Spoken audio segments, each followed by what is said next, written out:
ఈరోజు టాపిక్ వచ్చేసి వాక్యాలు. వాక్యాల్లో వాక్యం అంటే పూర్తి అర్థంనిచ్చు పదముల సముదాయాన్ని వాక్యం అంటాం. మనం ఆల్రెడీ ముందు చెప్పుకున్నాం. కర్త, కర్మ, క్రియ అనేటటువంటివి వీటిలో ఉంటాయి. అసలు కర్త అంటే ఏంటి? పని చేయనిది ఎవరో తెలుపునటువంటిది కర్త. క్రియను ఎవరు అని ప్రశ్నించగా వచ్చు జవాబు కర్త. క్రియ అంటే పని. ఉదాహరణ, రాణి సౌందర్యను కలుసుకున్నది ఎవరు అనగా రాణి అన్నటువంటి జవాబు వస్తూ ఉంటుంది కదా.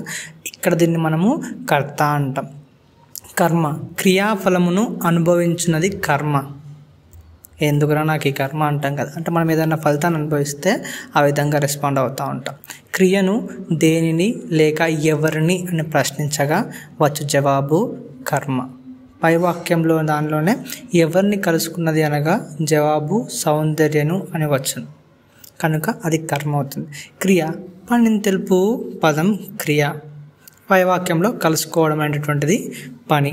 ఏదైనా పనిని తెలిపేటువంటి దాన్ని మనం క్రియగా చెప్పుకుంటూ ఉంటాం.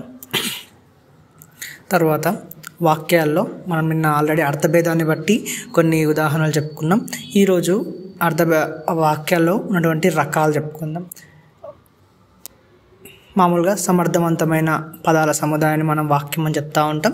దాంట్లో మెయిన్గా మనకి 3 రకాలైనటువంటి వాక్యాలు అనేటివి ఉన్నాయి. సామాన్య, సంశ్లిష్ట, సంయుక్త. ఈ 3 వాక్యాలు అనేటివి మనకి ముఖ్యంగా ఎక్కువగా ఉపయోగించేటువంటి వాక్యాలు. దాంట్లో సామాన్య వాక్యంలో కర్త, కర్మ, క్రియ ఉంటే దాన్ని సామాన్య వాక్యం అంటాం. రాముడు అడవికి వెళ్ళాను, రాజు బడికి వెళ్ళాడు. ఇటువంటివి మనకి సామాన్య వాక్యంగా చెప్పుకుంటూ ఉంటాం. దీంట్లో ఒక సమాపక్రియ మాత్రమే ఉండాలి. అది సమాపక్రియ మాత్రమే ఉంటేనే దాన్ని మనం సామాన్య వాక్యంగా చెప్పుకుంటూ ఉంటాం. సామాన్య వాక్యాల్లో మనకు మళ్ళీ 2 రకాలు ఉన్నాయి. క్రియాసహిత వాక్యాలు, దీన్ని క్రియాఖ్యానం అంటాం. వాక్యంలో క్రియ ఉంటే అవి క్రియాసహిత వాక్యాలు. రమేష్ స్కూల్కి వెళ్ళాను, రాణి గుడికి వెళ్ళాను. అంటే దీంట్లో క్రియ అనేటటువంటిది ఉంది. వెళ్ళాడు, వెళ్ళాను అనేటటువంటి క్రియ అనేటువంటివి ఉన్నాయి కాబట్టి ఇవి క్రియాసహిత వాక్యాలు అవుతాయి. క్రియారహిత వాక్యాలు లేక నామఖ్యానం అని చెప్పేసి చెప్తూ ఉంటాం. వాక్యంలో క్రియ లేకుంటే అవి క్రియారహిత వాక్యాలు అవుతాయి. అంటే పని ఉండకూడదు. రాముడు మంచి బాలుడు, ఆమె టీచర్, అతడు విద్యార్థి, ఆ కూతురు చెడ్డ గట్టికురాలు. అంటే దీంట్లో మనకి ఎక్కడ కూడా పని చెప్పట్లేదు. మనం ఆల్రెడీ ముందు చెప్పుకున్నాం కర్త, కర్మ, క్రియ ఉండాలని. అంటే క్రియ లేకుండా కూడా మనకి ఇక్కడ ఉంటాయి అన్నమాట. ఇక్కడ ఆ 2 వాక్యాలలో కూడా వ్యక్తిని గురించి చెప్పేది మొదటి ఉద్దేశం, రెండవది విధేయము. అతడే మహేష్. ఉద్దేశం అనేటటువంటిది ఇక్కడ అతడే అవుతుంది, విధేయం అనేటటువంటిది మహేష్ అవుతుంది. అంటే ఎవరి గురించి చెప్తా ఉన్నాం ఏంది అనేటటువంటిది. ఇది సామాన్య వాక్యం. సంశ్లిష్ట వాక్యం. సంశ్లిష్టం అంటే కూడుకొనిన, అంటే ఒక దగ్గర కలిపి అని చెప్పేసి అర్థం అన్నమాట. ప్రధాన వాక్యం మరియు ఉపవాక్యం అంటే మెయిన్ సెంటెన్స్, దానితో పాటు దానికి కలిసి వచ్చేటువంటి సెంటెన్స్ ఏదైతే ఉందో వాటిని మనం సంశ్లిష్ట వాక్యాలుగా చెప్పుకుంటూ ఉంటాం. ఇక్కడ గుర్తుపెట్టుకోవాల్సింది, ఒక్క వాక్యంలో ఒక సమాపక్రియ ఒకటి, అంతకంటే ఎక్కువ అసమాపక్రియలు ఉంటే, అది 1 కావచ్చు 2 కావచ్చు, అసమాపక్రియలు ఉంటే దాన్ని మనం సంశ్లిష్ట వాక్యంగా చెప్పుకుంటూ ఉంటాం. ఖచ్చితంగా ఒక సమాపక్రియ అయితే ఉండాలి. అసమాపక్రియ 1 కానీ 2 కానీ 3 కానీ ఎన్నైనా ఉండొచ్చు. ఉదాహరణ 1, రాముడు అడవికి వెళ్ళి జింకను తరిమి దారి తప్పి స్పృహ కోల్పోయాడు. దీంట్లో మనకి 3 అసమాపక్రియలు అనేటువంటివి వచ్చినాయి. ఇట్లా ఏవైనా అసమాపక్రియలు ఎక్కువగా ఉంటే, 1 కంటే ఎక్కువగా ఉంటే, 1 ఉండొచ్చు, 1 కంటే ఎక్కువైనా సరే మనకి అసమాపక్రియలు అనేటివి ఉండొచ్చు. గీత చదివింది, గీత బడికి వెళ్ళింది, గీత చదివి బడికి వెళ్ళింది. ఇటువంటివి మనకి సంశ్లిష్ట వాక్యాలుగా చెప్పుకుంటూ ఉంటాం అన్నమాట.